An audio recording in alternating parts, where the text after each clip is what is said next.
Test, test, 1, 2. Got anybody? Check. Test, test, 1, 2. Hear me on that? Check, 1, 2.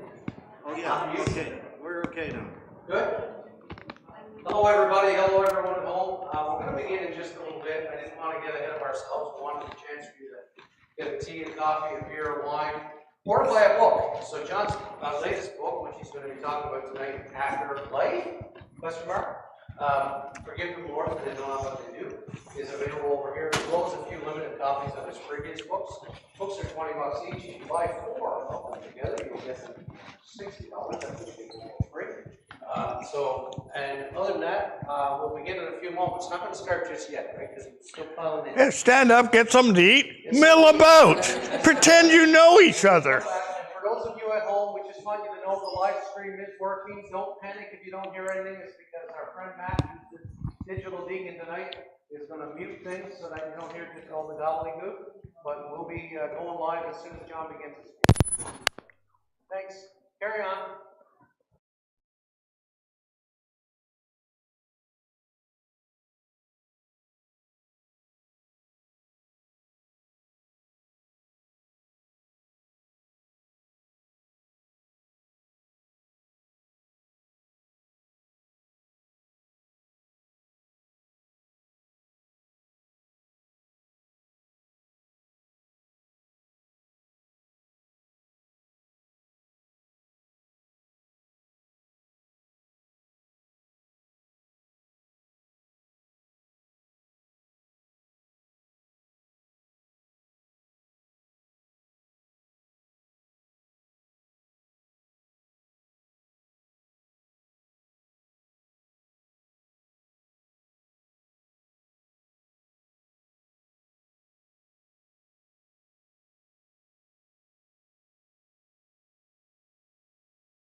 Check, check, 1, 2. Okay, that one worked. Check, 1, 2. Mic check, 1, 2. It's number 3 you told me earlier. Check, 1, 2. Good? Yep.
Mute.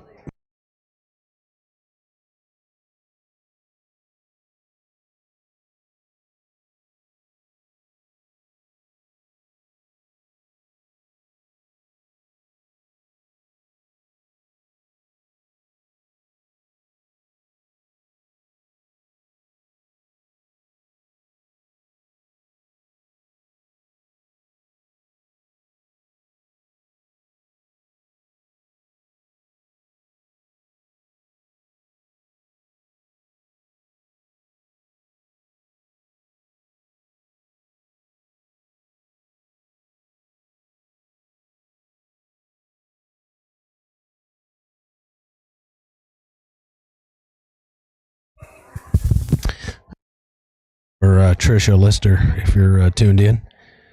I hope you can hear me now.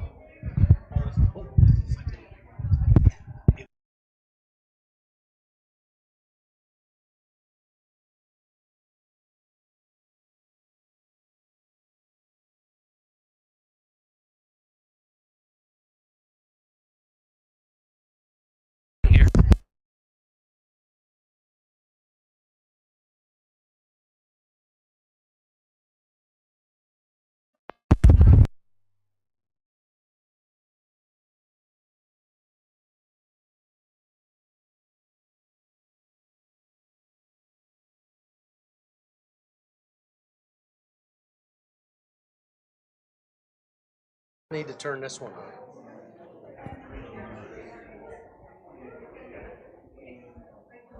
Coming? Your brother? He said he was coming. I'll call him. I'll call him.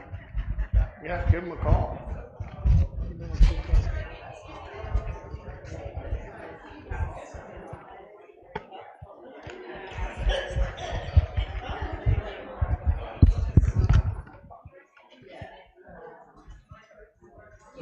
Monsignor? I pull this one back for you and I'll put it back after you get situated.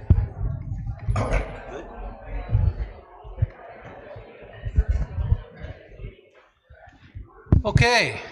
Is this thing, this is not on.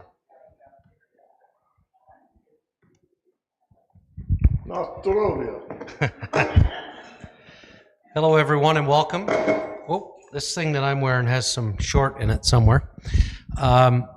Welcome to all of you. Thank you for taking time this evening to come and be with us here at St Aidan's as we welcome back our friend John Marsh. By way of introduction, not sure that he needs much introduction, but John, as many of you know, was born and raised here in London, Ontario, served in the Diocese of Huron here for many years, moved out to the Diocese of New Westminster, easy for you to say. Minster. Come on in, Amanda. Come on in. And look, the bar is over there. There's food over there. Get something and come sit down when you're ready. Welcome. So John moved out west just about a year after I moved back out to London from Newfoundland. I don't know if it was a personal statement. No correlation. There was no correlation. I got here and John said, "That's it. I'm out of here." And so we've continued our friendship over the years from a distance. I was fortunate as a student, as was Karen Nellis. Where's Karen? Right here. To study under the tutelage of John as a student at the parish of St. Michael and All Angels. And John retired from parish ministry, maybe 3-4 years ago now? 2000. No, 2020. 2020. He's also had I'm stupid now. He's also had a stroke. So John was here visiting a few years ago, and he and I went for breakfast. And when I picked him up in the morning, he said, I didn't have a very good night. He said, I feel it's my left side. And so he got in my car for us to go for breakfast. And I said, John, I feel like we should go to the clinic. No, I'm fine. I just didn't sleep well. I got in last night late and it was a long night. And I'm going to be fine. Just let's have breakfast. I'll get my rental car. I'm going up to see Anna and we're going to go skating. So he came walking out with his skates like this. And then we, this thing is driving me nuts. I'll turn this off. You can hear me anyway. So we went for breakfast at what was then the Malibu. And John said, see, I can't really grasp the cup. And I said, John, I think we should go to the clinic. And he said, no, I'm fine. I just didn't get enough sleep. Then he decided that he was going to write a check for something we were doing here. And he got his checkbook out and he tried to hold it with his left hand while he wrote. He said, I just can't get a grip on anything. I said, John, we should go to a doctor. I'm afraid you're having a stroke. I'm not having a stroke. I'm just tired. And so I took him down to the rental car place and I said, John, I don't feel good about this. We should go to a clinic. I'm fine. So he got in a car and he drove all the way to Waterloo so he could visit his family. And the whole time up there, as he describes it after, he wondered why he kept veering over the line to the left. Why to the left? And once he was visiting with his family and the sandwich was falling out of his mouth, somebody said, you are now going to the hospital. And so about 2 hours later, myself and Sam Thomas, where are you, Sam? Myself and Sam were in a car racing down to Waterloo, Kitchener, to see John up in the hospital because he had a stroke. So if you see him sort of limping and stuff, it's because of that, right? Maybe. Anyway, John's written a few books since he's retired. They're all over there. John is continued to be a student as much as a teacher as he continues to read incredibly so, and is a great student of Derrida and Jack Caputo and others, and you'll see that reflected in his writing. And I can't say enough about how much we care about him here at St. Aidan's, and it's a thrill to have him home, and I'm really thrilled that all of you have come to hear John tonight. So, John, over to you. Thank you very much. Okay. Welcome, John. So as I usually do when I'm preached, I usually say hi to my wife, who will be watching now. Hi, good to see you. And my kids who are watching now, good to see you. And a few other reprobates back in Vancouver who've got nothing better to do on a Friday afternoon. I'm going to dedicate this very quickly. I was just in southern New Jersey. My brother, after 38 years, decided he should renew his wedding vows, and his 4 children and his 7 grandchildren said, yeah, that'd probably be a good idea. But I was in, and those of you who know me, that you won't be surprised by this, I'm sitting in the hotel bar and talking to the server who we had met the night before, being there rather late. I think that was the night. This is my niece, Jenny. Wave, Jenny. She sent me a text that I didn't get to the next day. Said, Uncle John, do you know where my dad is? He was sitting across from me. But anyway, the server, whose name was Mary, I was in the bar the next day and I'm reading the book because I figured, well, I should probably read the book and figure out what the hell I said. And she says, well, what are you doing? I said, well, I'm reading a book that I just wrote. It's being launched on Friday. Oh, you wrote a book. What's the title of it? I said, Afterlife ? She said, oh, that sounds interesting. My brother just died. I'd love to read that. And I said, well, if you're thinking you're reading a book about walking through the celestial streets of heaven, with golden rays of light and so on, this is probably not the book you want to read. She said, tell me what it's about. So I gave her a brief précis of what it's about. She said, I still want to buy it. How can I buy it? I said, well, you go on Amazon, and gave her the information. She said, I'll write it down for you. And so I'm reading the book, and I thought, well, you know what? She comes by, and I said, I'm not going to give you the information. Oh, why not? I said, here's the deal. I'll just give you the book. Here's the book. Read it at your heart's content. And I said, by the way, what was your brother's name? His name was Johnny McLaughlin. So I signed the book to Mary in memory and in celebration of the life of Johnny McLaughlin. So this whole evening is in celebration of Mary McLaughlin and her brother Johnny McLaughlin, who died sometime in the past. I don't really know. So we'll start quickly. You may have a question about the title of the book. Afterlife, after with a slash, life ? What the hell is that about? Well, really, the slash and the question mark are there to interrupt your reading, because normally when we see the title Afterlife, our brain immediately goes to what we're talking about, the afterlife. We picture those celestial heavenly streets and walking down the road with your favorite grandmother and all of that kind of stuff. The slash is an interruption, and the question mark is an interrogative that says, you got to think about this carefully. That's why it's there, because afterlife has both the sense of subsequent, so something that happens subsequent to life, but doesn't it also have the sense of you're pursuing something, you're following after something? And I'll say that the title of the book, Afterlife, has both those senses. Both those senses kind of haunt the title. And forgive them, for they know not what they do is there because, you know what? Most of the time, the church hasn't a clue what it's doing. The problem is not that they don't know what they're doing. The problem is that they're not willing to admit we haven't a clue what we're doing. One of the things I take as a given is that, in science, one of the most honorable things you can say in science, and I'm not a science guy, one of the most honorable things you can say in science is, we don't know. Really, everything I've written, all 5 of the books, some of them are available there for you to read, are trying to get the church to admit the fact that they just don't know. They don't know. We have a hunch, we have a thought, we have a dream, we're stirred, we're lured by something, all of which is fantastic. So am I. But at the end of it, we just don't know. But that's not the end of knowledge. That's actually the beginning of knowledge. When you admit that we don't know, it's when the further question starts to come. And you start pursuing that question. You start pursuing after that question. So, to get a sense of what this is, I just want to say the book is dedicated to, I'll paraphrase it slightly, the book is dedicated to the crucified of history, the crucified of the moment, the crucified to come. May we be worthy of them. Simply put, that sums up the entire book. Okay, we're done now, I'll go.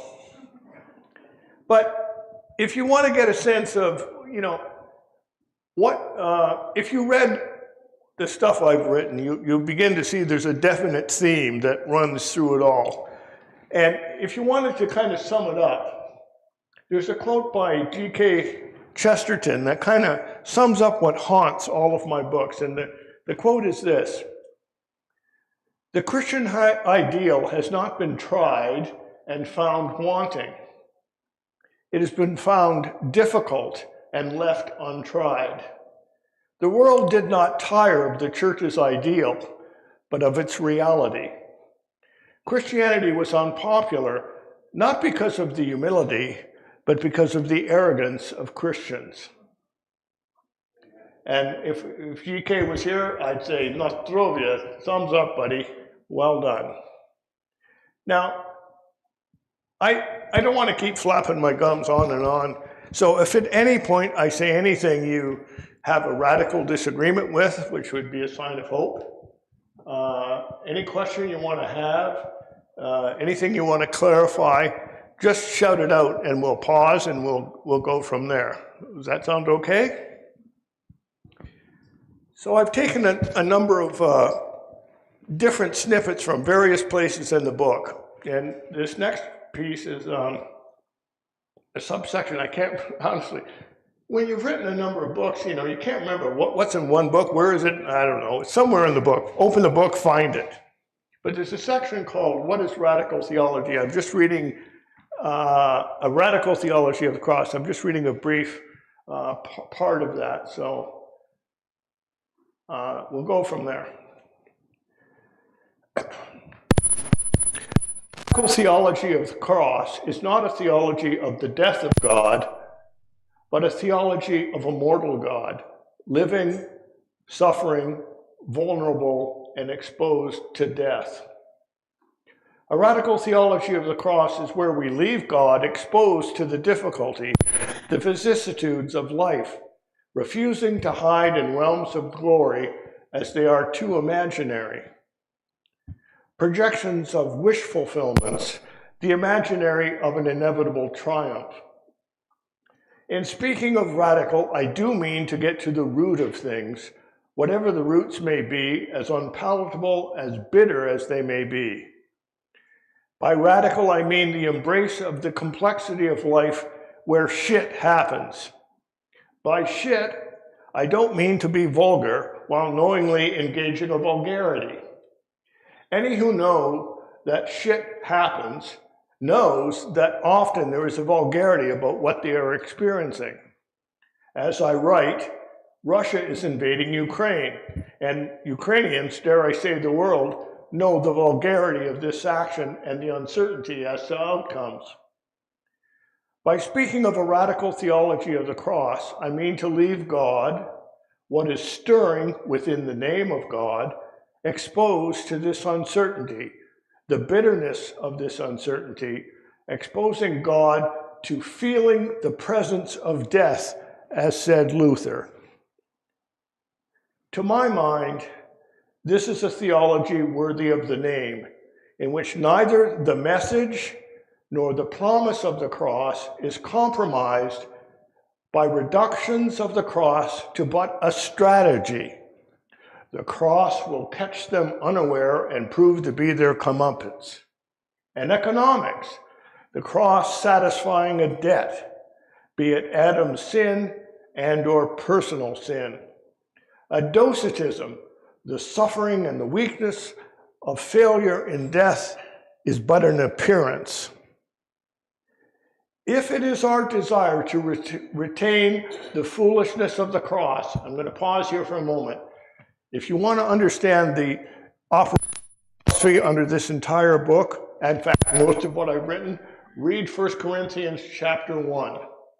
Read it, meditate upon it, get a big Bible, write notes in it, underline it, argue with people. And that is, I think, one of the most radical things in the entire Bible. So, to go back to where I was, if it is our desire to retain the foolishness of the cross, avoiding a certain deceit, embracing the reality of death, not merely its appearance, leaving the cross exposed to the difficulty, the failure of defeat, then we must take up the logos of the cross without compromise, without condition, without strategizing, without economizing, without a why.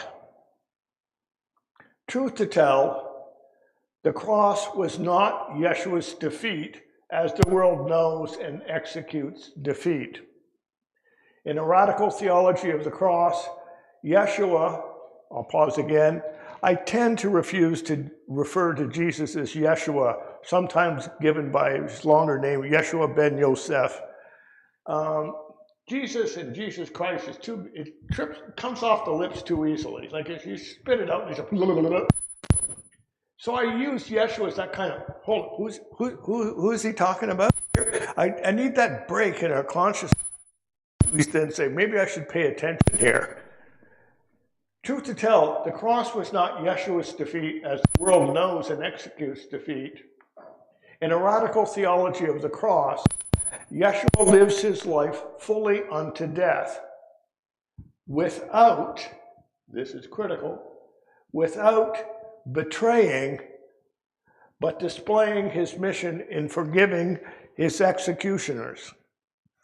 The poet was defeated, yet the poetry, the poem, which is the reign of God, lives on.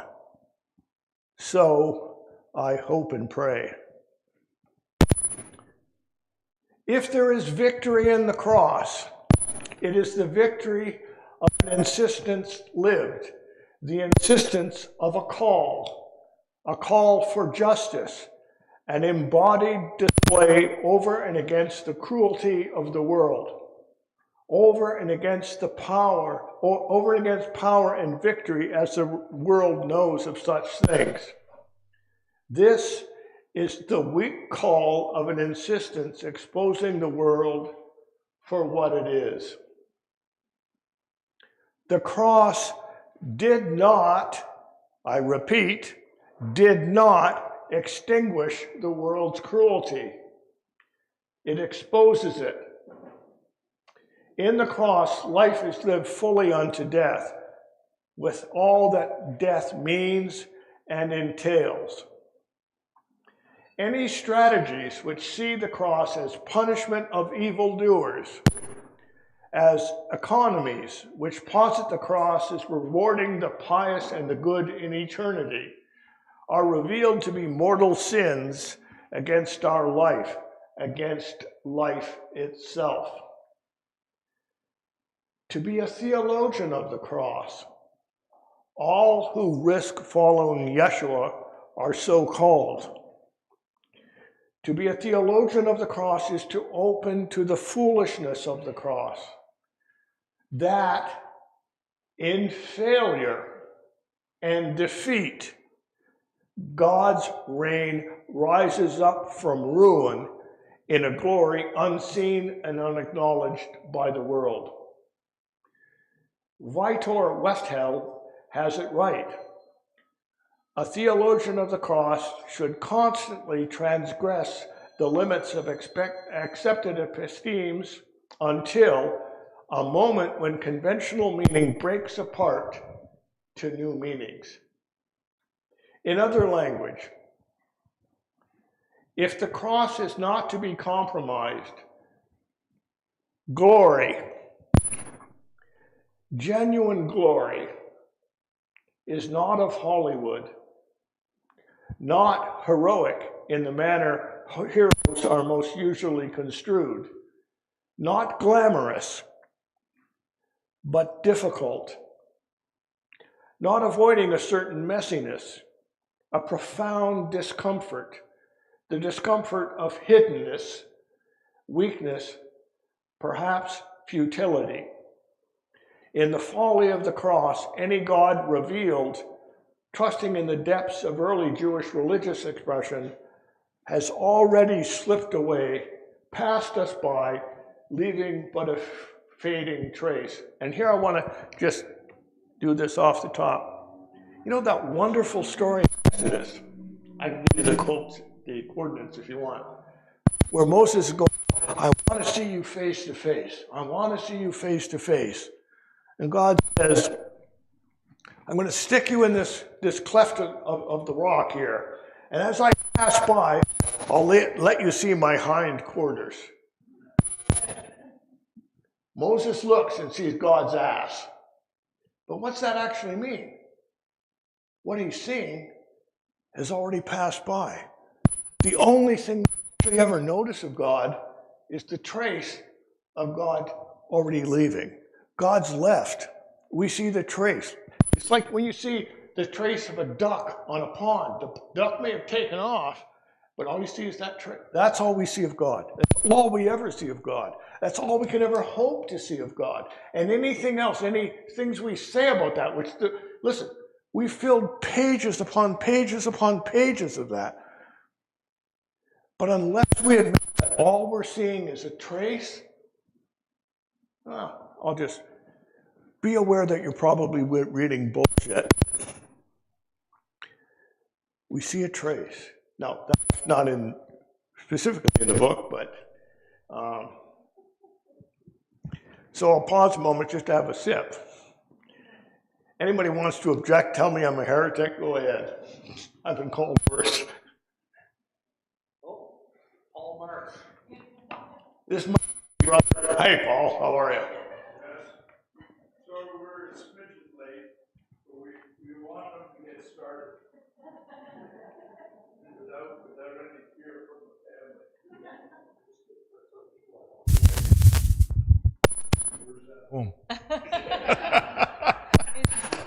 Paul, you don't remember where you live? Yeah, but yes, I do. So, John, you're doing a wonderful job. Just keep going. I'm just wondering why my name hasn't been in all the books prior to this one. So when I buy the book, hopefully I'm mentioned.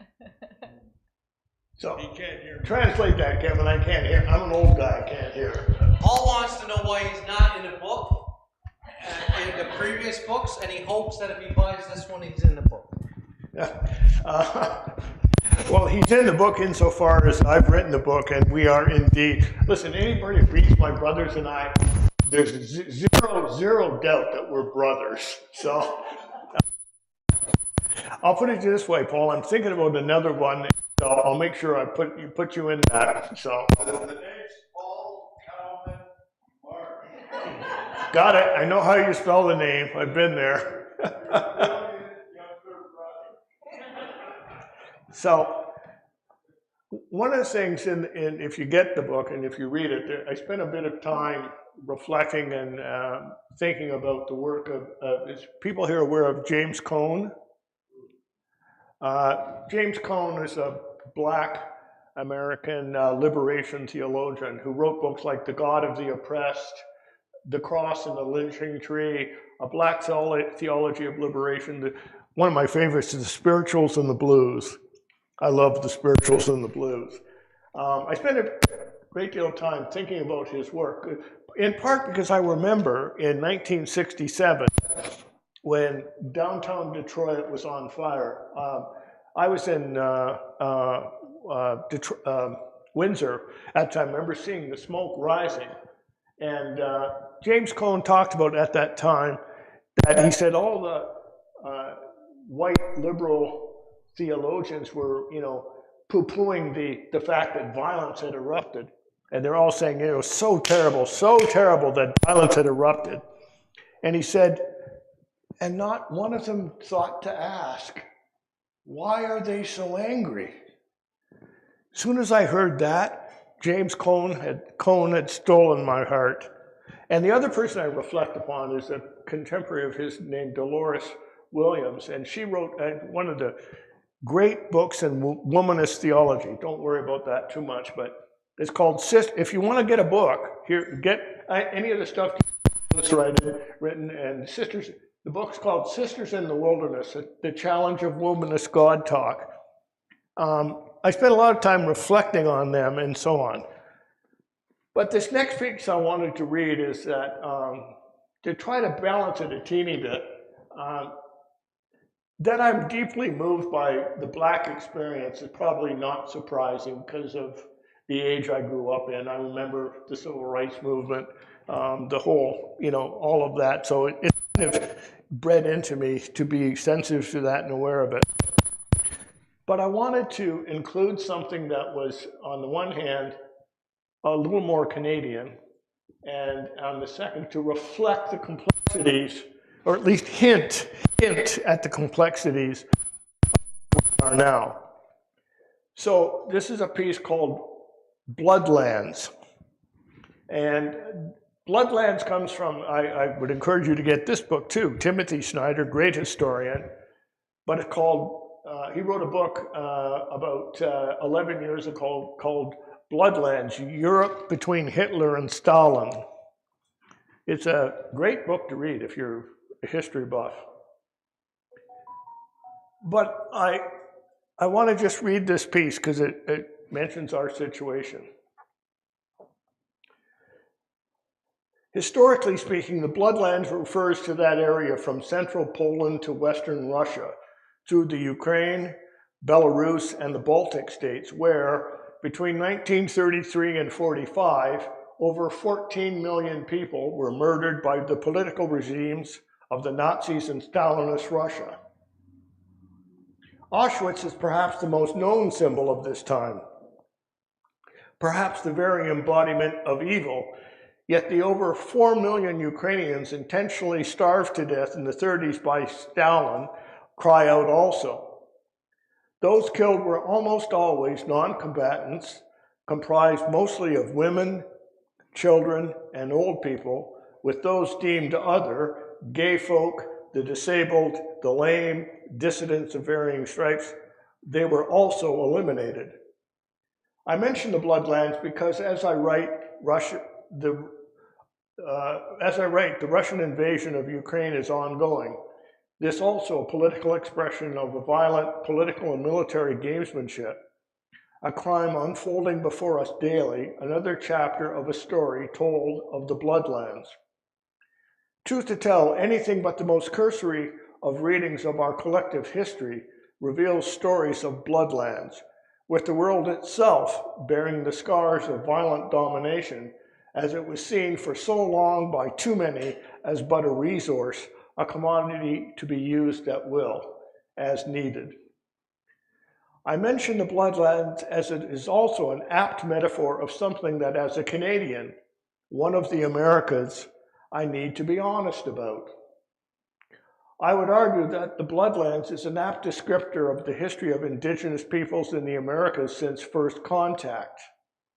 Since the 15th century, millions, up to 80% of First Nations peoples have died in the Americas due to guns, germs, and steel.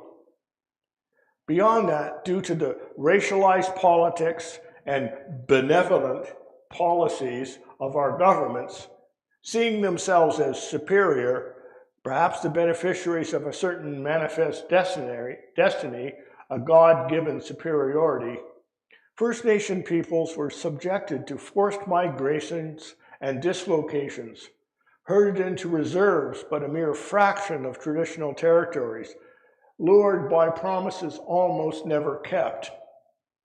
It is of no surprise that the South African policies of apartheid were modeled after the Canadian reserve system. Furthermore, in Canada and the US, the children of First Nation peoples were, for almost 2 centuries, taken and deprived of language, culture, and spiritual traditions in the name of education and civilization, often subjected to the tortures of neglect, physical, and sexual abuse. And so disturbing questions arise, such as, how many schools do you know where there are unmarked graves on their grounds, the numbers of which remain to be counted? If the Ukrainians in 2022 can speak of genocide committed by the Russian army, I believe they can, First Nation peoples are more than able to do so as well. The scars, the trauma, the deaths stretch across hundreds of years, their toll carried still by generations yet unborn. Truthfully, I would love to say, believe me, I would love to say that the crucified Christ is an icon of those so oppressed.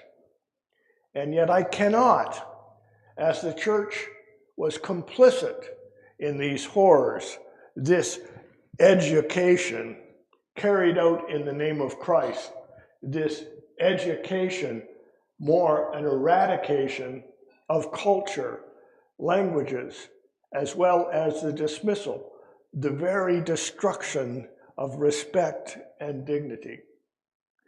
The cross of Christ was, historically speaking, the emblem of their suffering, the very sign of their desolation as they were compelled to pray under that sign. I am not sure if the cross of Christ means to First Nations what we white folk says it means.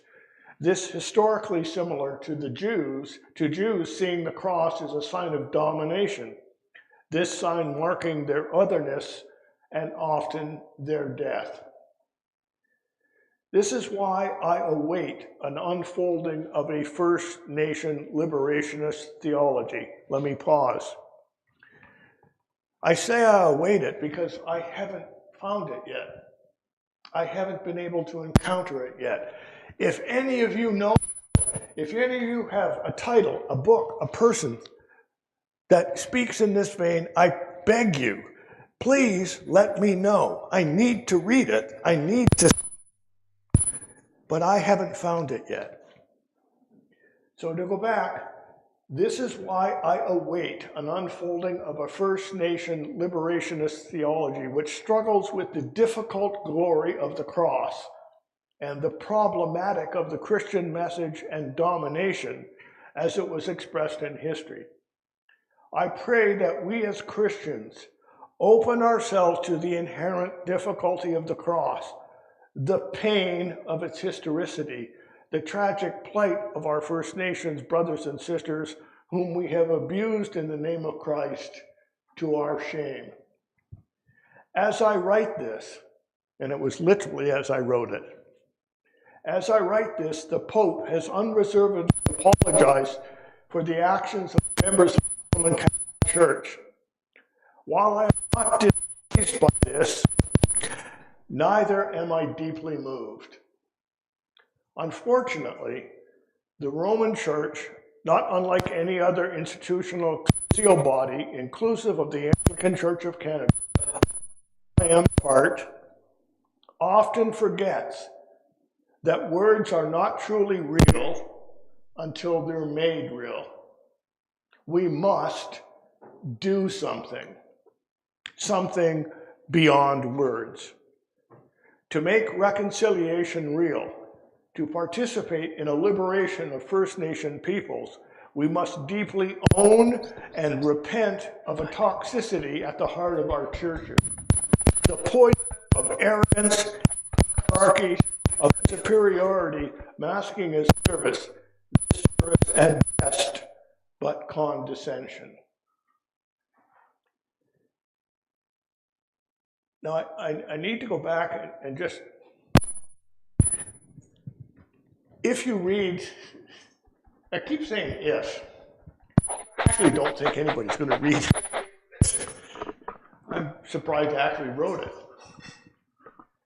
But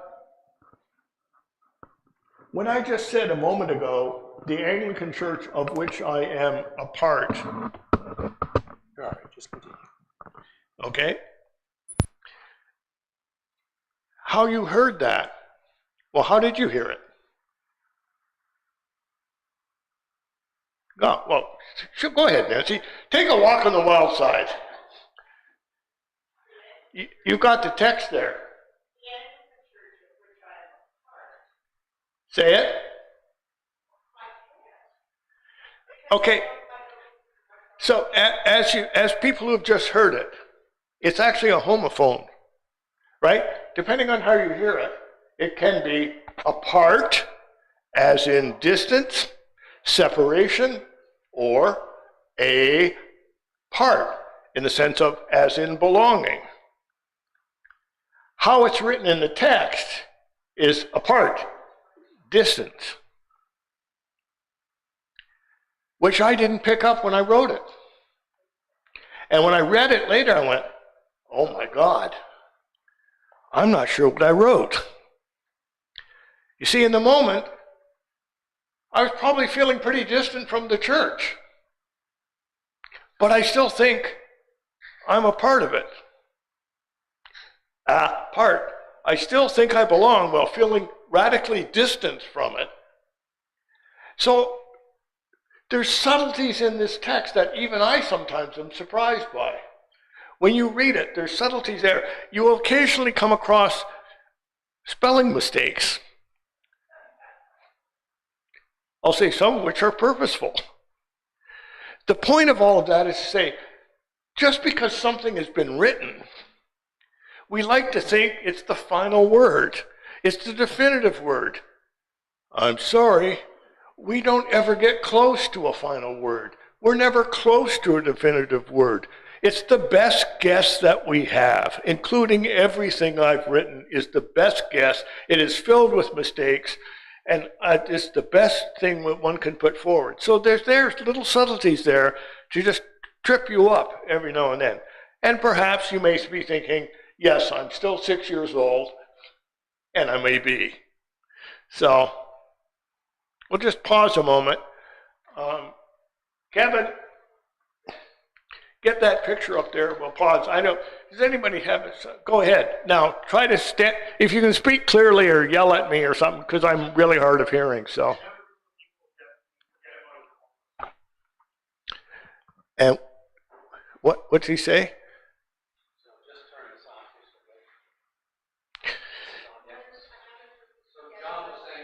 John, right? Said another group that we forget about a lot are the homeless. Oh, bottom line, you're absolutely right. This is my good friend John, who I met, 20 minutes ago. But you're absolutely right, John. I mean, we could have continued the list of those who get othered, those who are told that you're different, those who are told that you don't belong, those who are told that you don't quite meet the mark, those who are told, please don't be here, and if you are going to be here, you got to behave just like us, you got to look like us, you got to toe the line. I mean, we can continue that list ad infinitum. So the fact that you've added the name of the homeless, full marks, because there's a lot of other people we could add the name of and add them into the text. I wrote it from, the perspective I had at the time, but you are bang on, absolutely bang on with what you're saying. Absolutely. So, who knows what that is?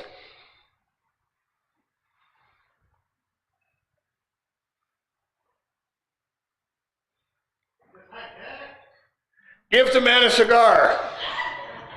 Okay, I'm going to get to that in a moment. That's the band, picture of the band that played on the Titanic.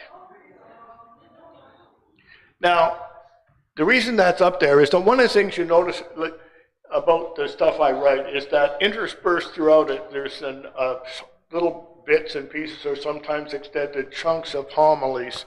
You can't be a preacher for 40 plus years and not occasionally put a homily or two in. I make no apologies for that.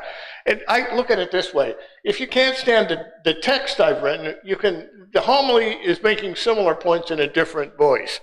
And I look at it this way. If you're reading it along, everybody needs 15 minutes to sleep. So you can just, fall asleep and that's the way it is. So, this is a picture of, as I said, the band that played in the Titanic. So this, I'm going to read briefly a homily I preached, and so for those of you who want to sleep now, feel free to go to sleep. I'm used to it. I think this was preached on Good Friday in 2019.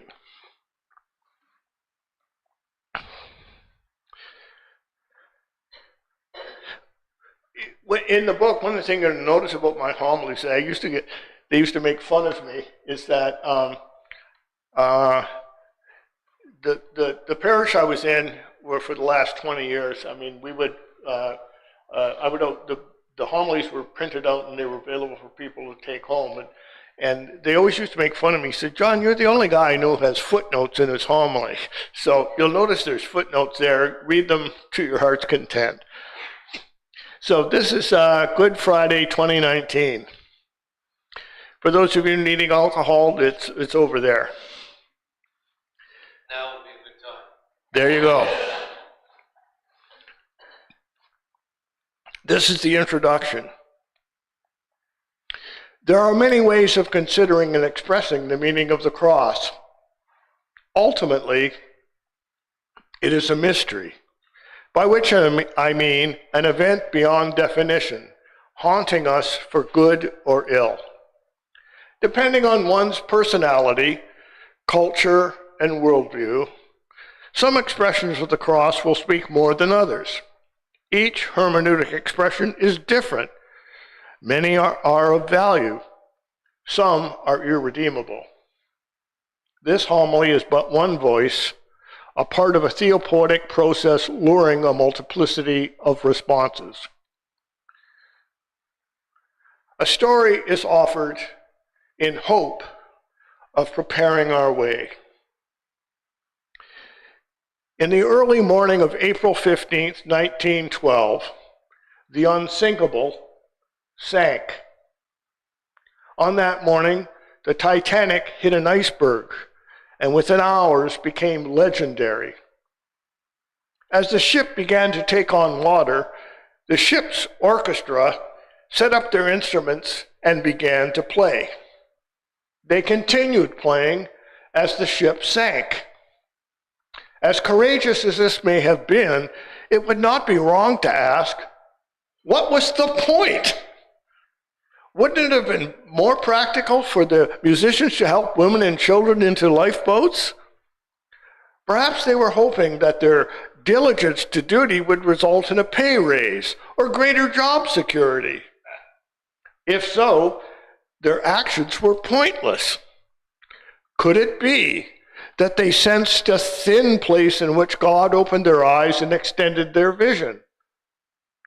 All we can say with any certainty is that, thin place or not, theirs was to become a very wet place. Perhaps all we are left with is the folly of the action, the madness of the music. As death approached, could it be that the music was a freely offered gift?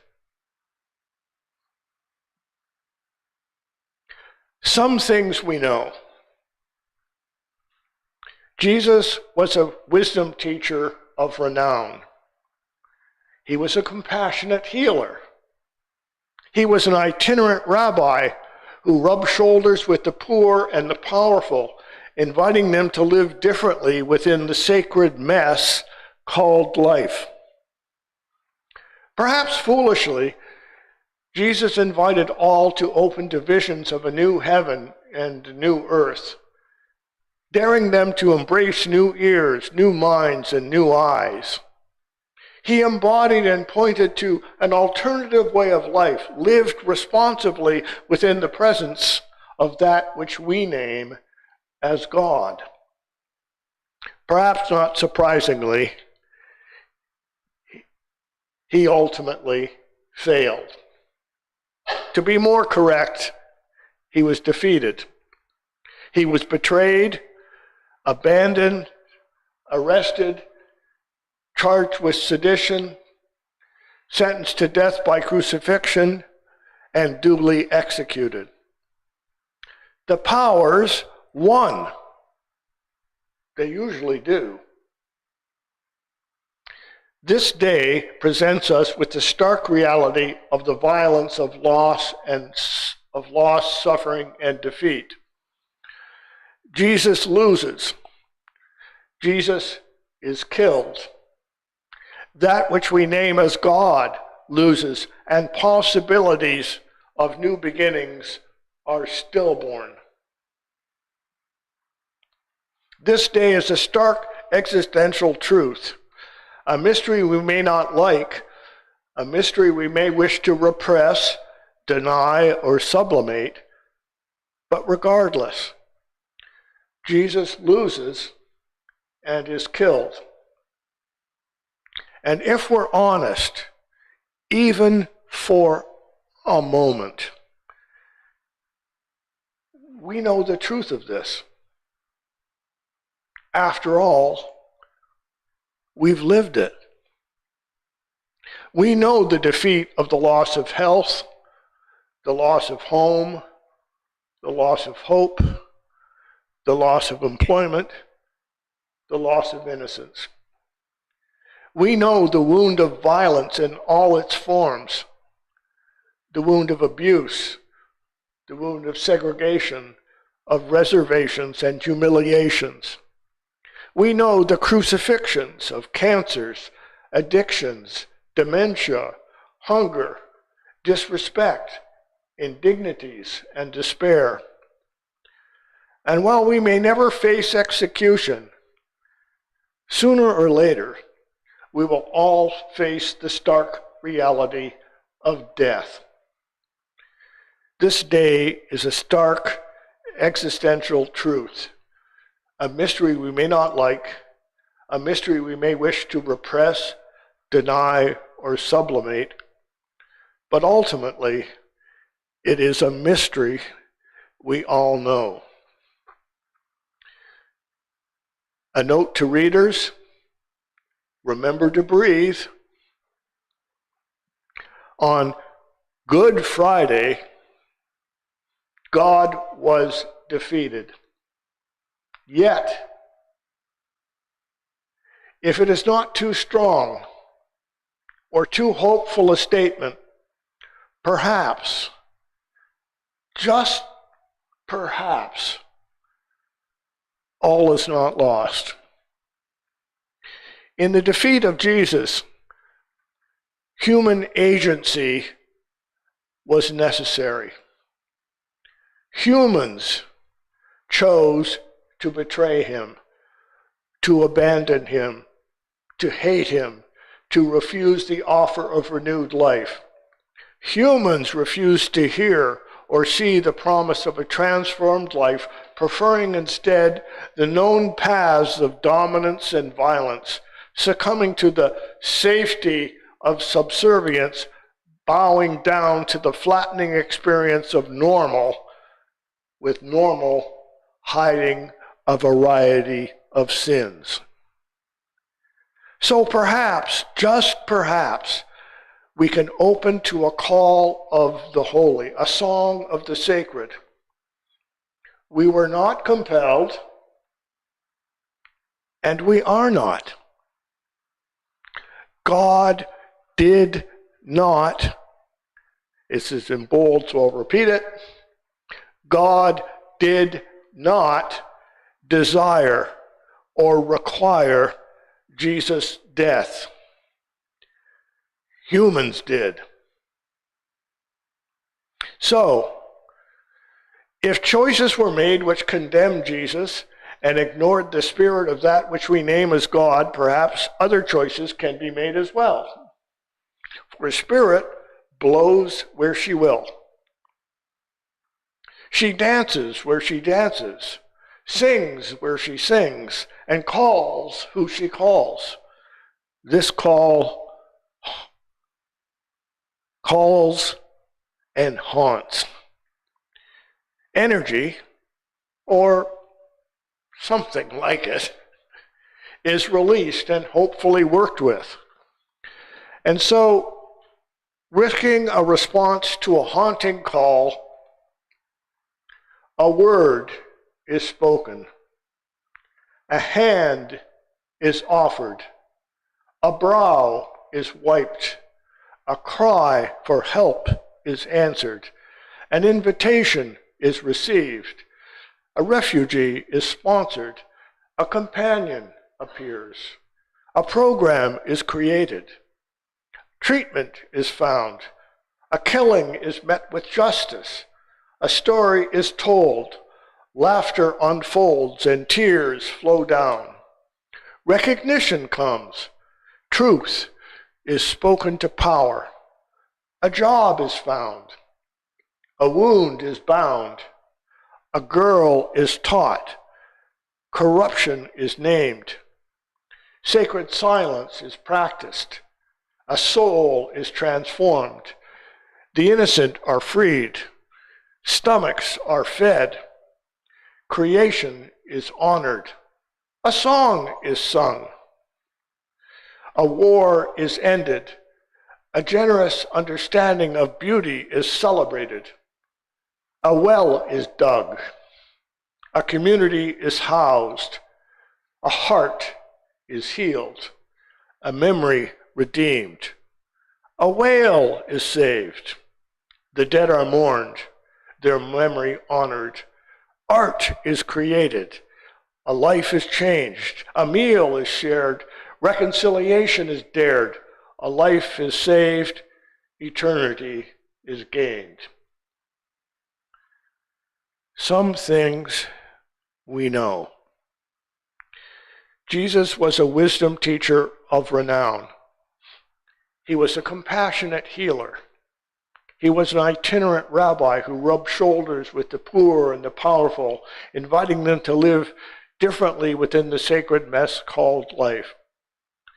Perhaps foolishly, Jesus invited all to open to visions of a new heaven and new earth, daring them to embrace new ears, new minds, new eyes. He embodied and pointed to an alternative way of life, lived responsibly within the presence of that which we name as God.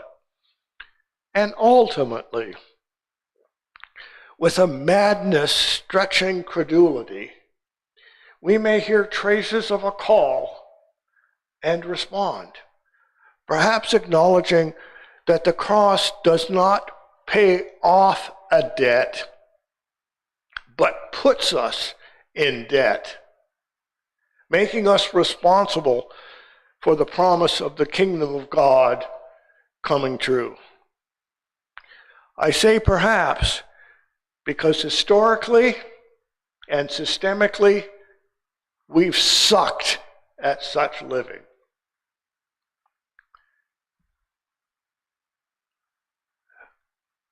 I need to hydrate myself.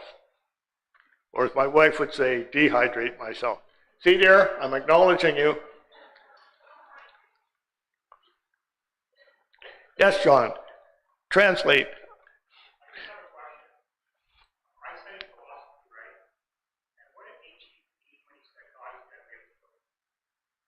What? So the other John. That's my good friend, John. The other John had a question, and his question is, what did Nietzsche mean when he said God is dead?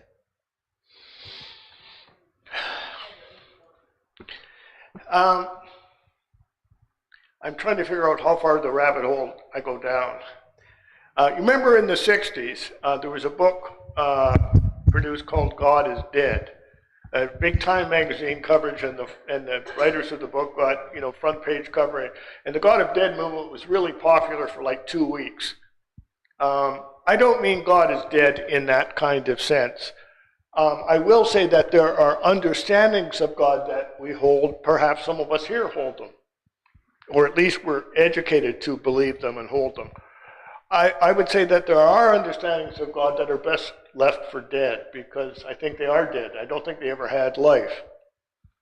But by that, I'm not trying to, there's atheists around now, and because as Kevin quite rightly told you, I have a stroke brain now, and so I forget stuff left, right, and center. I'm not going to remember their names right now, but the new atheists, Richard Dawkins is one. There's a couple of others who write. And I refer to them as the new atheists. I mean, these guys are ham-fisted fools. I mean, they're trying to persuade you all of something which I'll concede from word go. The God that they talk about in their books, that God is dead. That God actually never existed. Period. So you're trying to tell me something that I already say, well, I agree with you. And I don't want to get too much into this. I'm more than happy to talk, because now we're moving into what I refer to as belief statements, which the proper place of inquiry for belief statements is a pub. And well, we got booze here. If you grab some booze and so on, I'll get into the conversation with you. But I think to ask the question of the existence of God, which is really a different way of coming at God is dead, is to ask the wrong kind of question. I mean, you can ask that question, but it doesn't make any sense. It's kind of like asking how many innings are there in hockey. I mean, you can ask that, but it's nonsensical. It makes no sense. So I come at it, and John Caputo is you should read I'm a great lover of the deconstructionist philosopher John Caputo. But he says in a very trenchant phrase, God does not exist. God insists. There is an insistence going on that I have not been able to shake in 50 plus years.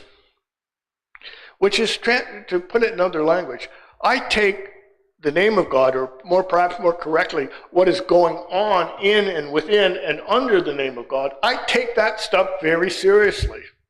I don't dismiss the name, and this is my stroke brain talking, so I'll speak to it. I don't piss on the name. I take it very seriously. But if you push me to say, do I believe God exists? If I was an American, I'll plead the fifth. Other questions? Just because we're at that hour now too, or maybe some Q&A is okay, John? Yeah. Okay, and then you've got some music we want me to play too. So let's go to this young man back here, Paul Marsh. Yeah, well, you've heard me once before, and I'm not sure you might want to hear me again. My older brother and I were very similar, but very different. And I'm not often a church goer. I believe in God, so does God exist? My comment is, I take it back. John speaks about it very intellectually. I speak about it when I look out at the trees and I look at the land and I look at the environment. Without trees and worms, we're all dead. To me, that's God. And I'm not sure what everybody's definition of it is, but I think John and I think very similarly in those terms. And you're right, we do. Back to the senior marsh. So one of the things is that without getting lost in this, there's something of an unconditional call that's going on within the name of the God that we can't quite put our finger on. We don't quite know how to express it. We don't even know what we're actually talking about. But we use the language all the time.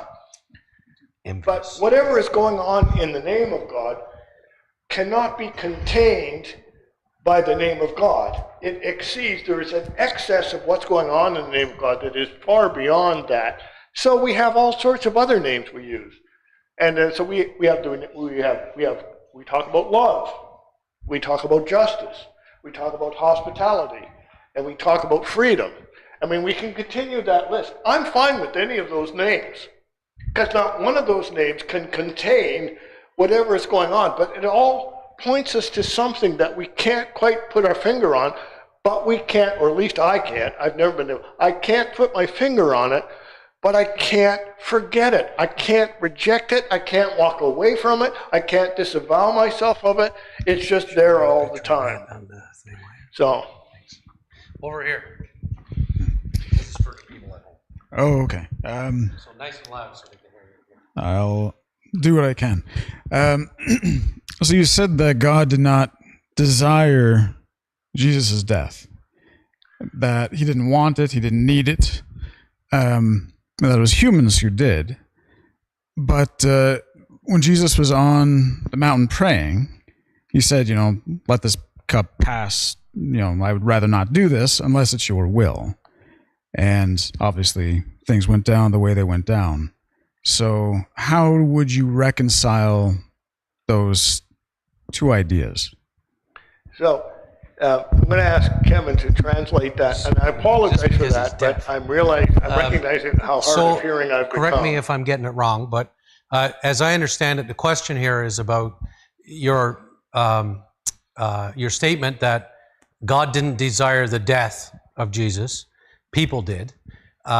Reconciling that with the scripture in the sense of Jesus praying in the garden and saying, take this cup away from me, not my will, but yours be done. And am I pretty much summing it up? So that is sort of the question, reconciling those things. At some place in the book, and don't ask me where, but I make a veiled kind of reference to that particular scene. And one of the ways that I translate that is that Jesus was not desirous of dying. He wasn't trying to figure out how I could sacrifice myself, he's praying. He said, if you could take this sucker away from me, please do it. And if in fact they offered, if he could have done it, he probably would have done it. To me, that's just commitment to life.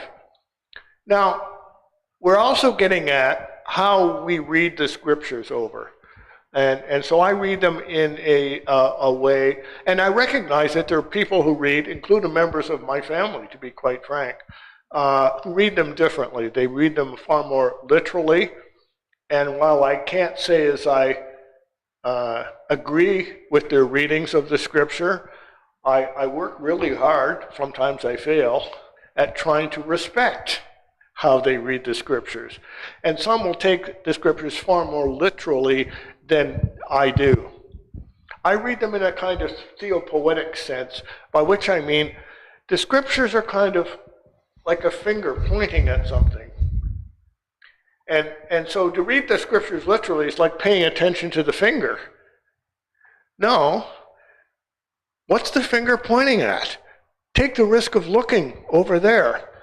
means the scripture is something that I take very seriously, but you've got to work with them because most of the stuff, I mean, a literalist response, I'm not saying you're a literalist, by the way, just to be clear on that, but a literalist or a fundamentalist response to the scriptures is in fact an interpretive choice that people are making.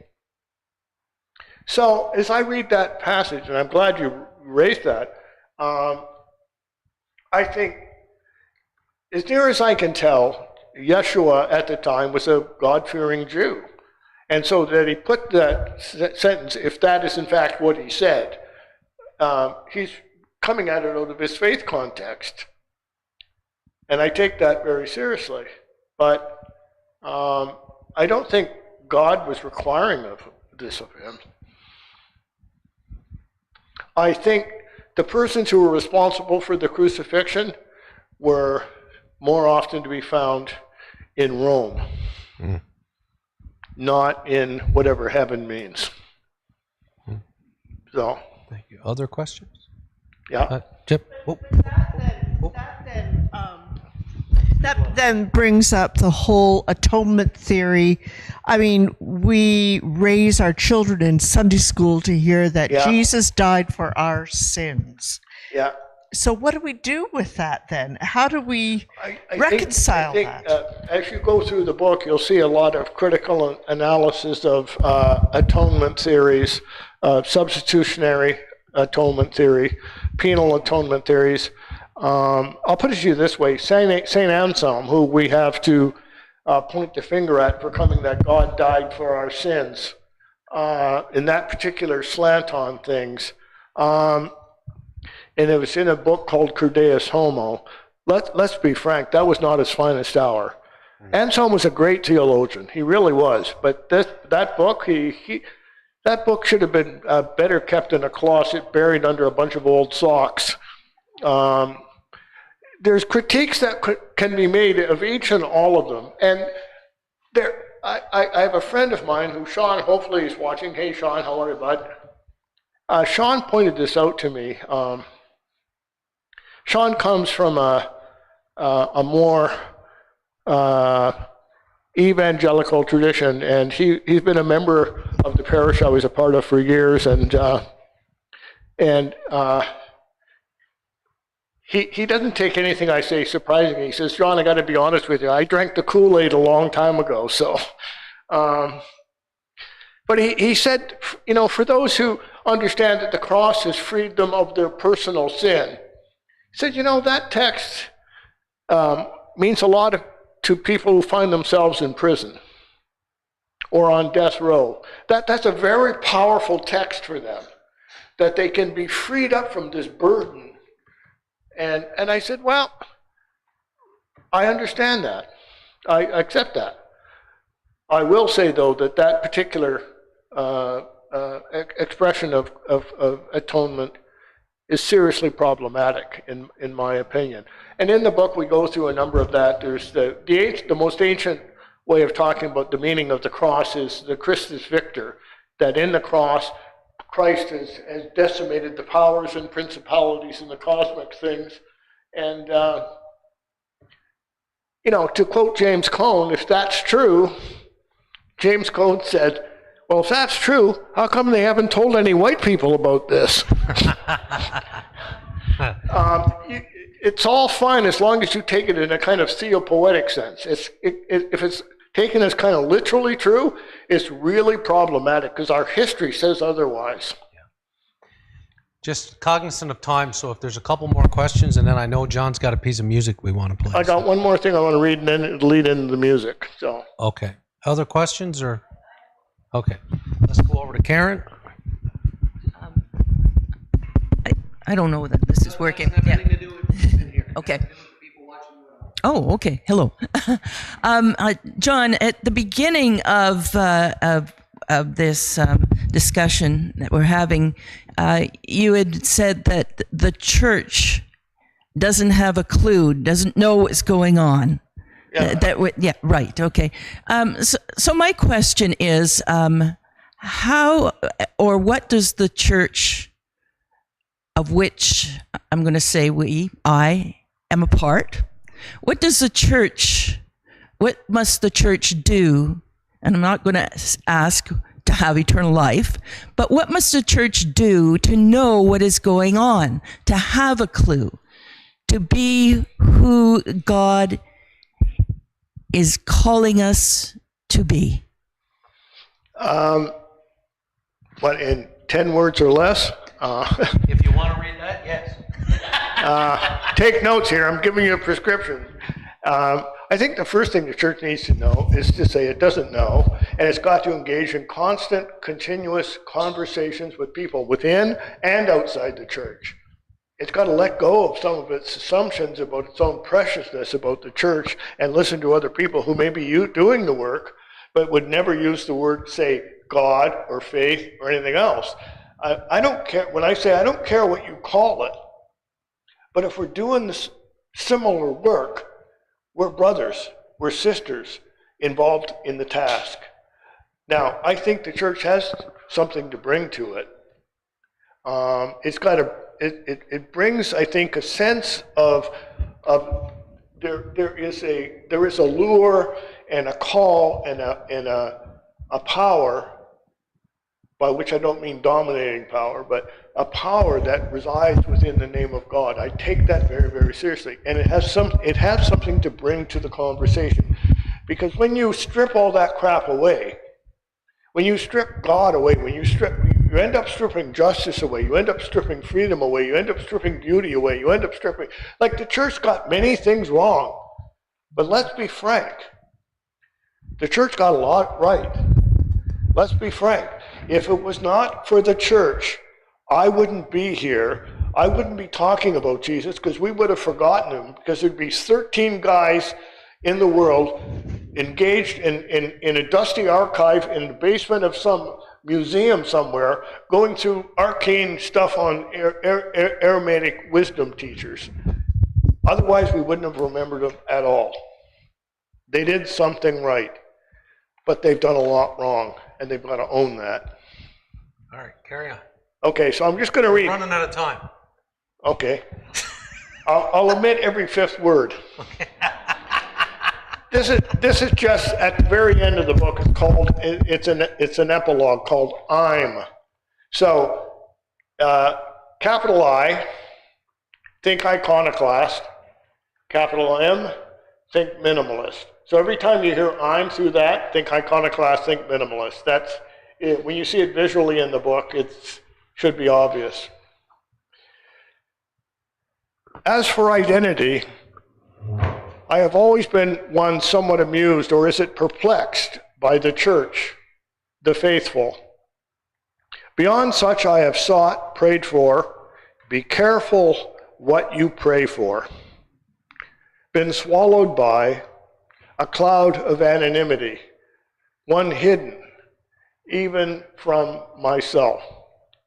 I am what I am, and that but traces in the sand. If I am anything, I am an iconoclast, a minimalist. As a minimalist, I admit I have no access to any secrets hidden, and as an iconoclast, I would mock any purported secret, sharing the secret widely, thereby destroying the secret. To tell, there is no grand truth. And if there is, I would mock it, or at least shock it. Yes, I may be a perpetual teenager, perhaps the world's oldest teenager. I'm one who tries to say what a thing is, but little more. Trying to take things as they are, but little more. That little more but a hermeneutical exercise. I am one who has prayed for modest means. Again, be careful or aware of what you pray for. And this is reflected in my dislike and rejection of titles, honorifics, while admitting under my breath the power of their lure. I am always one seeking understanding, never claiming a big story, one content with more modest findings, more modest prospects, which is why the theology of the cross, which claims me, is one cut down to size, dare I say, crucified, the expression of an iconoclast practicing minimalism. I'm one seeking something unadorned, unembellished, a truth of our situation, even if it is a bitter truth, crowned with the thorns of uncertainty. I am one who, as much as I decry exhortations to humility, they often reveal or hide a certain hubris, admits to seeking a humility of expression, uncapitalized, a truth pluralized, something calling to be faced, which is to say, confessed or circumfessed. Anytime one tries to skirt the cutting of the confession, there is a call compromised, perhaps crucified. Yet I'm one who prays that hope stirs still. And yes, I'm one who is a person of prayer, even when, perhaps especially when, I am annoyed by many of the prayers. And believe me, I get annoyed by many of the prayers. I am one who does not minimize the importance of the name of God, while open to many names calling, while wondering whether whatever is astir within the name of God may be a completely different story, an alternative story of something haunting, something weaker, perhaps a mortal, suffering, non-sovereign God, a God opening gaps, a God who is the question to which we are the answers. I'm going to jump ahead a bit. I am suspicious of those who say too much. I am one perhaps wondering in cases of extremity whether those who say too much are seeing or hearing or manipulating things. I am one hoping to risk an undecidability. I am one promoting tolerance and restraint, never rejecting the other as an infidel or irrational, as everyone is an infidel vis-a-vis someone's faith, or irrational somewhere, sometime, which is to say, we are all children of the same dark night, all open to the same confusions, all forced to clear a path where no way has been cleared, with directions unknown. I am one to admit to a secret. There is no secret. No secret! This is where we all are. We're all one's feeling about as one's blind. As Caputo remarks, we always arrive too late at the scene, just after the secret has offered its excuses and made an early departure out a side door. I'm one disturbed, drawn by the following. Lord, when did we see you hungry and feed you, find you naked and clothe you? And the Lord will say, whenever you fed or clothed the least of mine, you fed and clothed me. Notice the undecidability. The servant did not know it was the Lord, which is to say that perhaps the essential thing is the not knowing, the veil of ignorance, the anonymity. Yet, I'm one undisturbed that we do not and cannot know if God is involved. I'm one saying, so what? The hungry and the naked have called upon us, and we are expected to respond. Truth to tell, some will say we are foolish to put ourselves out.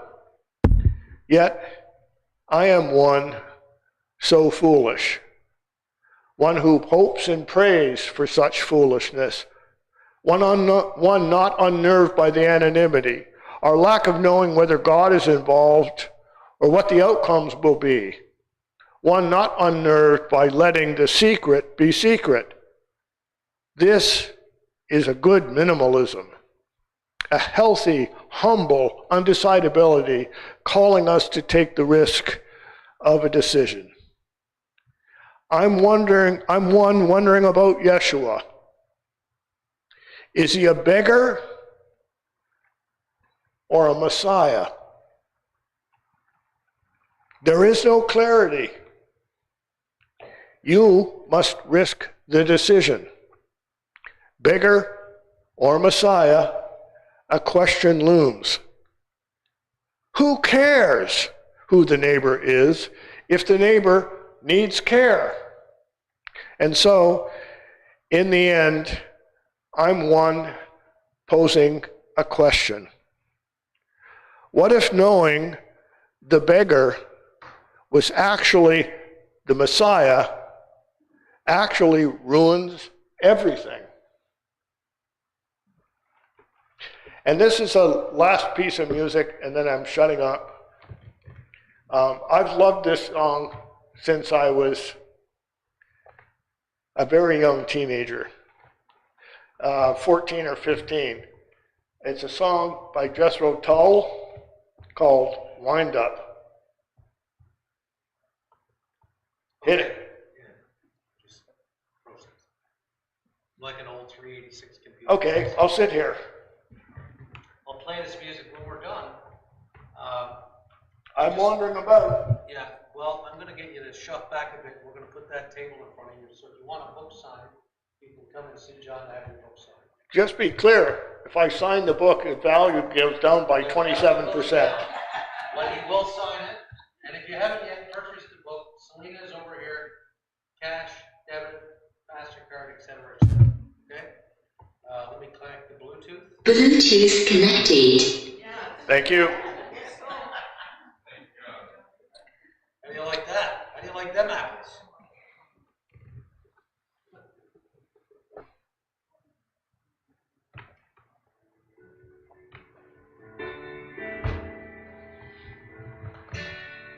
When I was young and they packed me up to school and they taught me how not to play the game, I didn't mind if they groomed me for success or if they said that I was just a fool. So I left there in the morning with that God tucked underneath my arm, the half-assed smiles and the book of rules. And I asked this God a question, and by way of a reply, he said, I'm not the kind you have to wind up on Sundays. So to my old headmaster and to anyone who cares, before I'm through, I'd like to say my prayers. I don't believe you have the whole damn thing all wrong. It's not the kind you have to wind up on Sundays. When you connect to you and take me on my way to South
was young and they packed me off to school, and they taught me how not to play the game. I didn't mind if they groomed me for success, or if they said that I was just a fool. So to my old headmaster and to anyone who cares, before I'm through, I'd like to say my prayers. When you connect, communicate me on my way to Sunday school, and all the bishops harmonize these lines.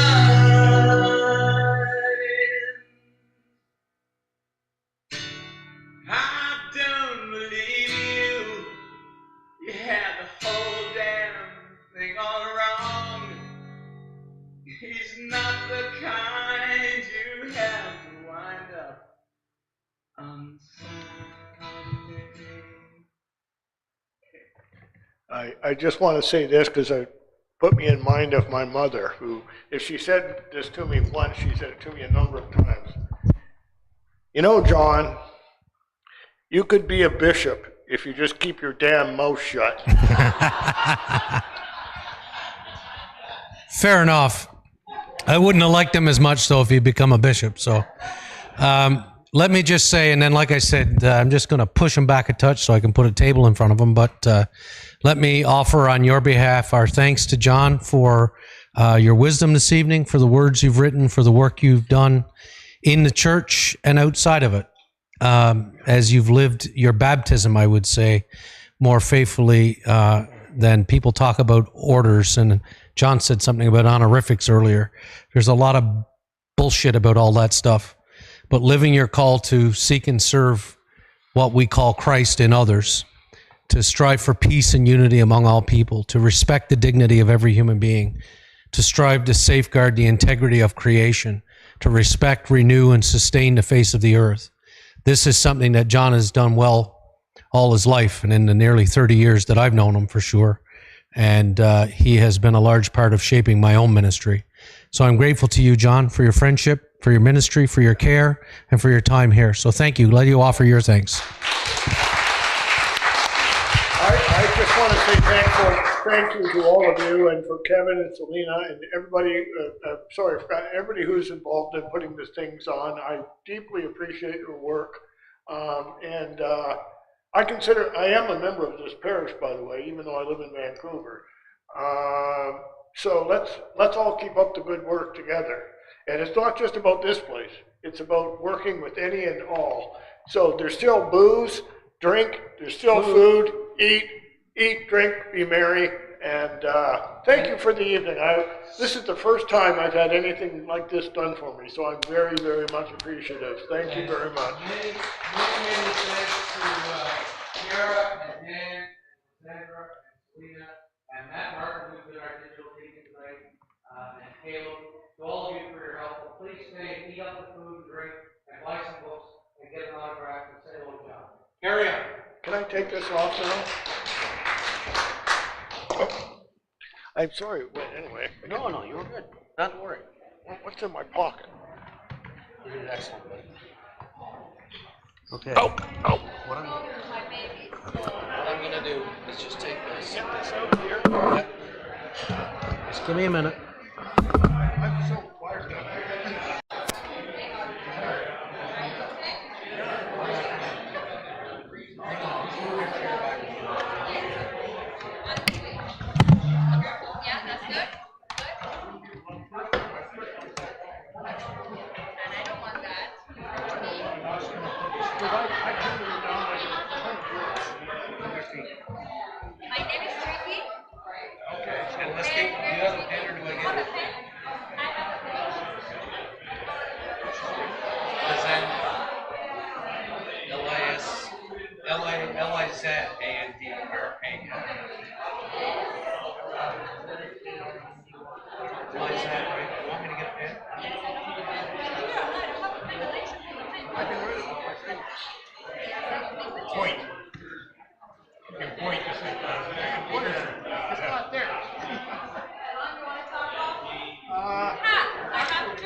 Hey, You want me to I'll put something on that. Okay.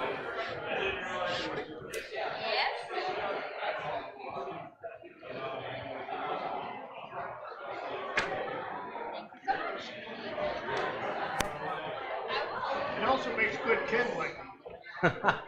Stop it. Stop it. Stop talking like that. How do you spell that, John? J-O-H-N. I-A-I-N.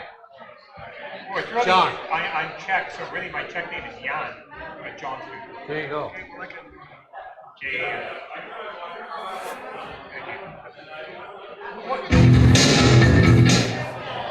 Do you have a website? That came out loud, didn't it?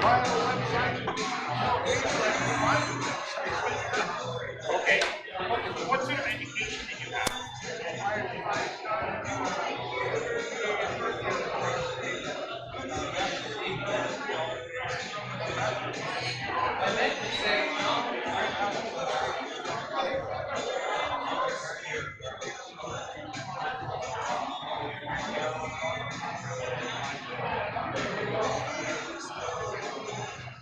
Oh, that's nice.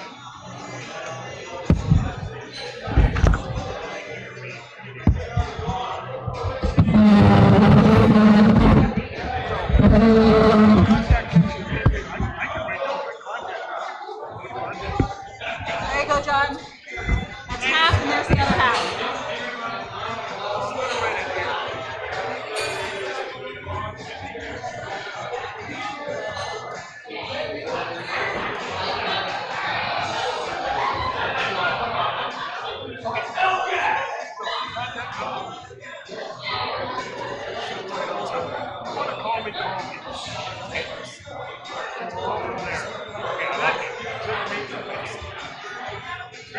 Your signature, sir. No, it's not. You realize how weird this feels to me? My brother spent his life giving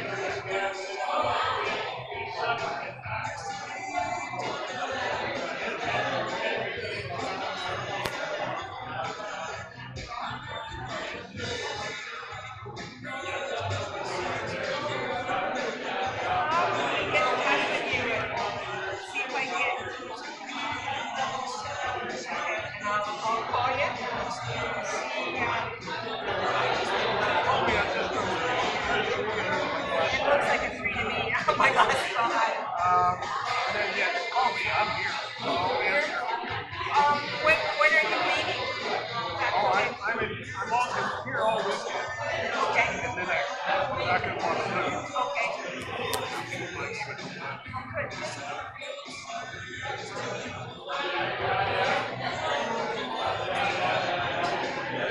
Thank you.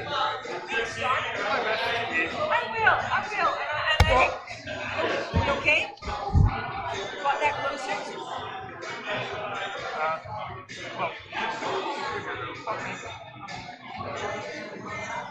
Good to see you, John, and I'll talk to Steve about your free, Bob. I'm always free. It's not free.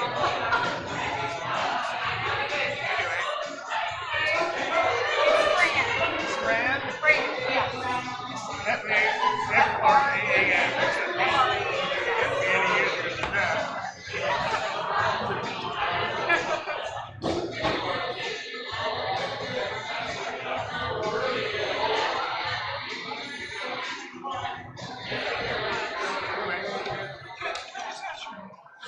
Like you mentioned, maybe I got it when you said that Jesus failed.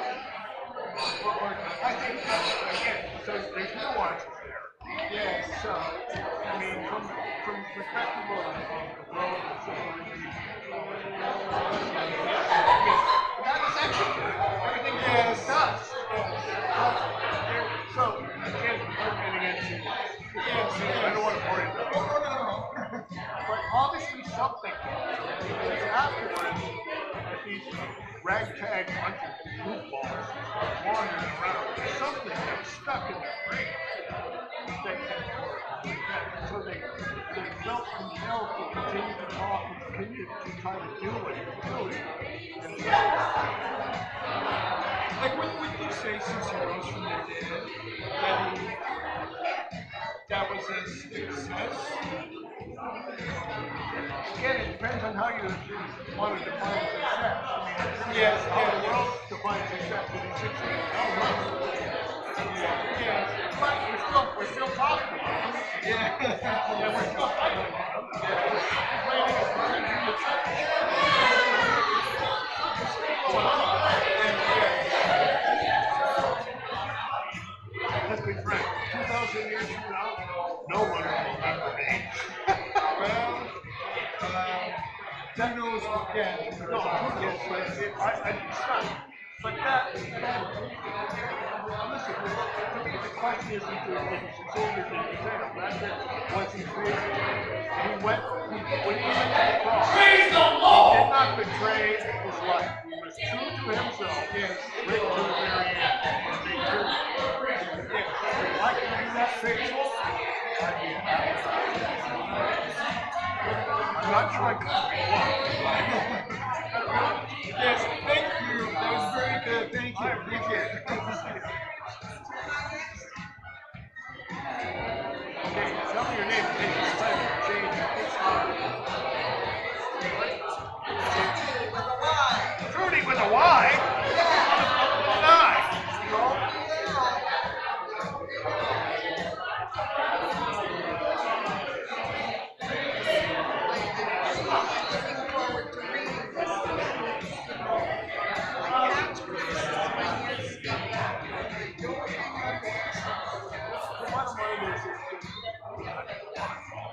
I mean, I'm not the only thing I've had 3 strokes. I built it from all the strokes. I don't think the strokes affected your drinking. Well, they didn't. No, if you want to read the fourth one, called Skaters of the Glory, different. Purposeful, like this guy, some of the kind of forms. The bigger picture is story, short stories, non-big stories. So it's a purposeful play of back and forth, back and forth, back and forth. So, next one. I'm just finished reading We Do Ourselves. And that, I think that's the title. Well, that's the history, a modern history of our We do not know ourselves. And anyway. Go ahead. Mary. Mary? Mary, it's your name. Because I go by both. Mary. Two separate words? Yep. That's actually Dar. That's Aidan. Why would you be Dar? Well, I can do that. Listen, I have very few times that I can be. There we go. I want to get a picture.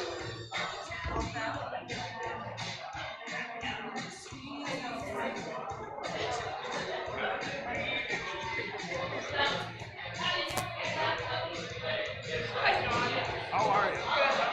Good. Listen to the tired break. Please tell me your name. Oh, it's Beth. Spelled like it sounds, right? I met you one other story on John and Carolyn Fryer. Oh, yeah. I'm their cousin, Bob Tinley. Yeah. Carolyn's cousin. We met one time at the house. Okay. Are they okay? Oh, John passed away. Oh, when? I didn't know that. He passed away this year. Yeah. Oh. Yeah. I'm so sorry to hear that.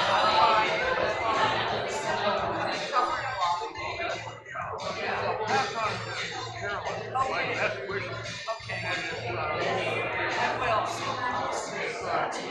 I don't know what she's up to. I'm here all week. Okay. If you're listening a bit more, I'm going to say hi to her.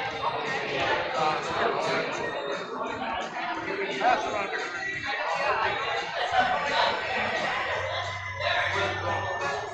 One big question. This is really funny. At the end of the day, don't sweat that. I want to read it all. I want to read it all. It makes great.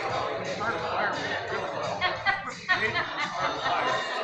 But at the end of the day, whatever you get out of it, don't worry about it.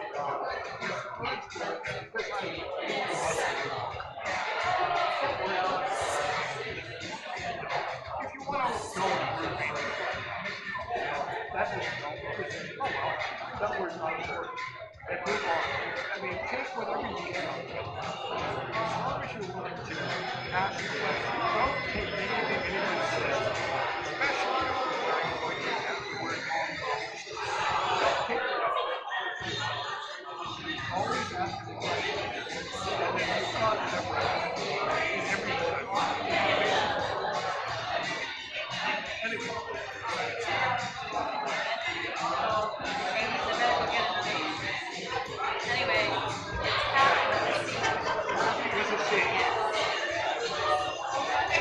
You know, I spent my life, my mother told me I spent my life watching him play autograph. You hurry up, or idiot, I'm letting it go. It's the first time in my life I've done this.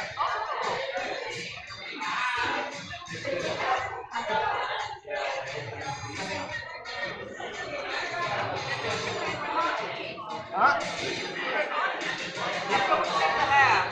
No, not. If I don't really want to watch it. I still have a soft spot for Philadelphia. My brother played for it. And I will, if the Canucks actually start doing something, I'd want to have a team event. But I still have old diehard leagues. But you know, for the last 50 years, they've been trying to get brand new ways to screw things up. Anyway, Hi. How are you? I'm good. How are you? I really like you.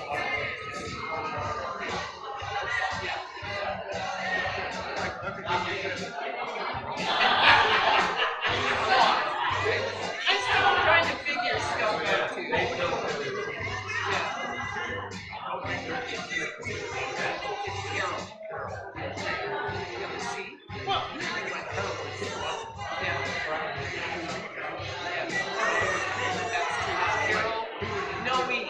Carol with the season.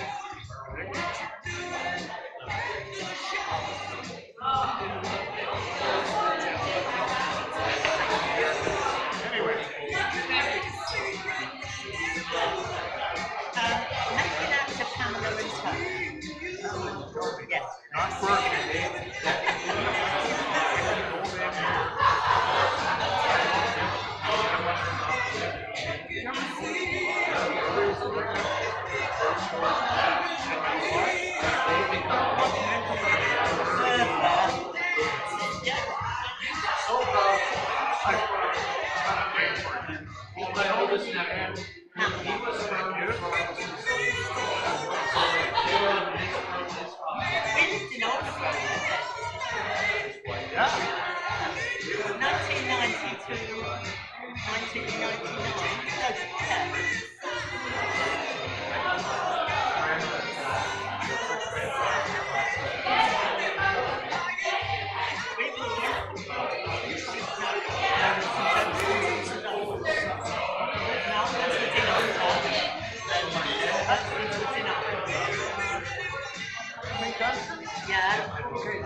Yeah, they did. And I was there. Yeah, that's right.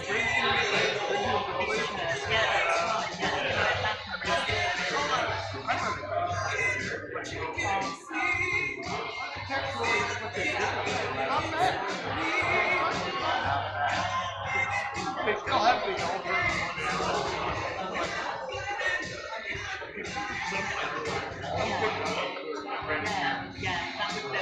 I was there at the time when Elizabeth decided to close our tent and have us all go to the fest. Now we're water in that tower, and that's our nuts. I tell you.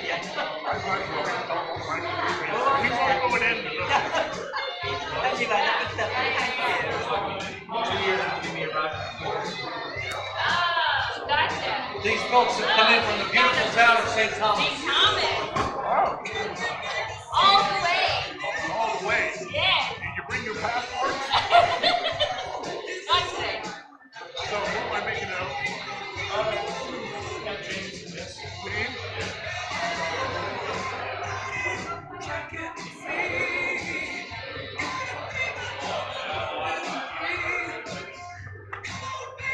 Beauty. Oh, this was a car accident 20 years ago. They finally decided to do something about it. But you know what's real cool? He's married to Amanda, and you know what Amanda does?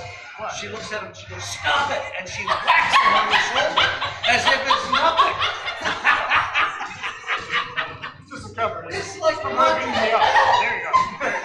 That was good. I believe everything you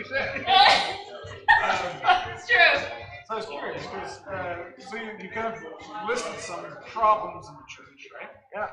Which is good, which I like, being able to self-reflect like that. But what do we do to solve them and move forward? Okay? And that's a great question.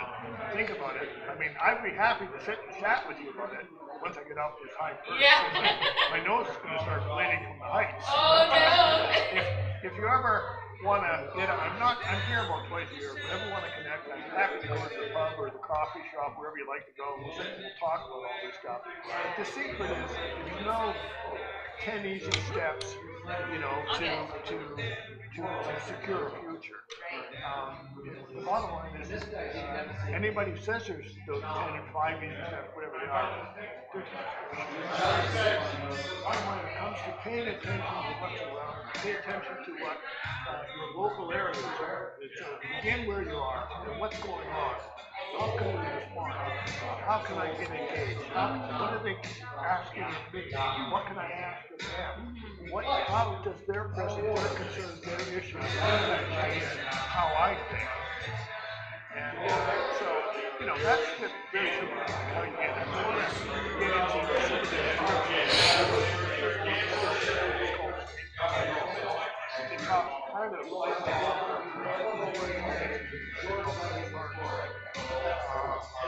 and there's no easy answer. Not because the work doesn't work, because we didn't understand the work we were doing. We spent so much time trying to explain ourselves, it killed us. Yeah. Pay attention where you are. Just keep engaging wherever, however. Yes. Sounds good. Thank you. Listen, I hope the arm comes along, arm, shoulder, whatever it is. It's coming. I'm going to keep my distance.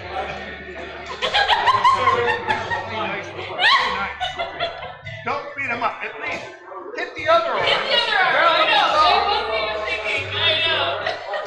We're going to be back on Sunday. I'll be here. Good. Is this your prayer desk? So, what? Is this your prayer desk? I don't know what it is. You're still at St Andrews, right? I'm at St Andrews right now. I work. Did you say they appointed someone yet, or they still? Right now, they've got the two candidates that have picked up the parish profile, so they're about to go into the interview phase. So, but I did. You'll love this. I did. After I retired from Strathroy, I did an intern in St Thomas for 2.5 years, which is a deanery in Delaware, which you were at with St Nicholas. So they sent me there to St John's because the priest was fired suddenly. It's hard to fire. Well, they were terminated for it. So we're told. Yeah, so that's what happened. And so it was a disaster. So I was there for 2.5 years, but during that 2.5 years, Trinity closed. Trinity closed? Yes, and the people from Trinity came over to St. John's. We started we disestablished both those parishes and started a new one called the St. Thomas Church after the original church of St. Thomas. So from bringing the people from Trinity together with the people from St. John's, as you probably are aware, they were completely different cultures. They were, so that was a really interesting intro. Place many years ago. They called it a cluster. Yeah. Four small parishes coming together. And before I got here, they had done all figured out the structure of the cluster council. Each place gets so many representatives. Here's how the representatives get elected. So they did all the structure stuff. And I inherited that once they'd done it